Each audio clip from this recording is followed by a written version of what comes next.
There are some big bumps out there. I'm just going to let you know now. We will go through some water probably. I think you'd be surprised. This thing will go through more than an ATV. West Point cadets also spend a week at Fort Knox, Kentucky, experiencing the armored branch of the Army. Well, right now, go ahead, climb down in the gunner seat. For a lot of cadets, this is the first and only time that they'll actually get a chance to get on a tank, to get on a Bradley fighting vehicle before they have to make the decision about what branch that they want to go and serve when they come out of West Point. The button up by your index finger, that's your trigger button.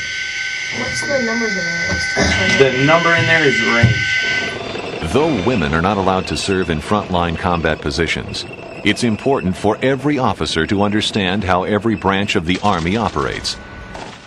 As an officer, in order to be able to coordinate everything, you have to know what's going on, what the branches are capable of doing. Left, on!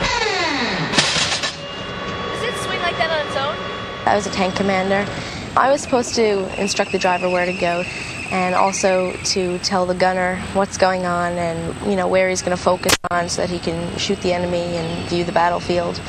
We're going to follow the company in column. This is the overpass. Armor training ends with a simulated tank battle, planned by cadets using real tanks. When we come up on that objective, he's going to give them the order to lift fire. Once they lift it, we'll sweep all the way through. Everything kind of turns to chaos once battle starts. That's why everybody's pushing, you know, rehearsal, and alternate plans of attack. Because if one person dies, the next person's got to step up and take command.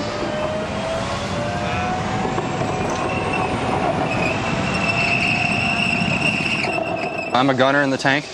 You have to kind of hold on because some people have got some motion sickness down there.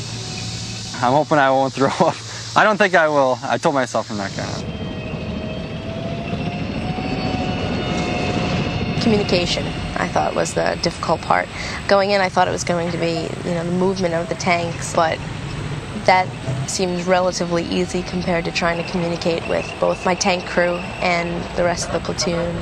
Beast 6 is Steel Force crossing phase line Cub on the east. Over.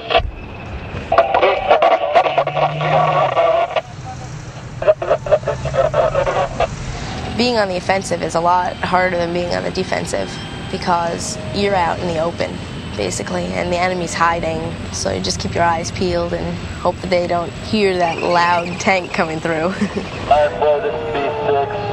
We are currently moving out. You need to pull up and follow in suit, over. The trick of winning is to hit them fast and hit them hard. Don't let them know it's coming. What's that smoke up there? 9-4, we have eyes on, over. Roger that. Do you have direct field of fire, over? 9-4, you know who's firing, over? Nobody spotted the enemy tanks. They just kind of popped up and shot us. I see a tank! Is that friendly? When you're, you know, in the heat of the moment and adrenaline's running and, you know, all your blood's pumping and you have to be very aggressive. Driver back up, driver back up. That's Gunner, you got him! Gunner, raise up a little. Got him in sight? Get him! Come right a little, shoot him. Go!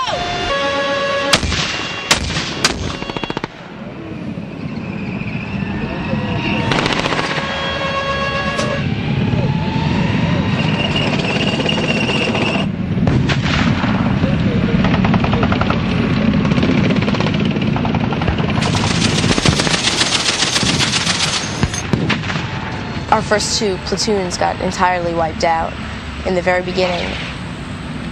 You know, the plan had seemed so invincible prior to stepping off that you think, you know, this is a great plan, the enemy will never get us. So when I found out that we were like the last platoon left and we ended up having maybe 3 or 4 tanks, you know, live at the end of the battle, I was really shocked.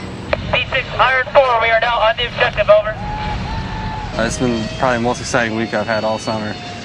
I mean, where else are you going to fire a tank where it's 68 tons and $3.5 million piece of machinery?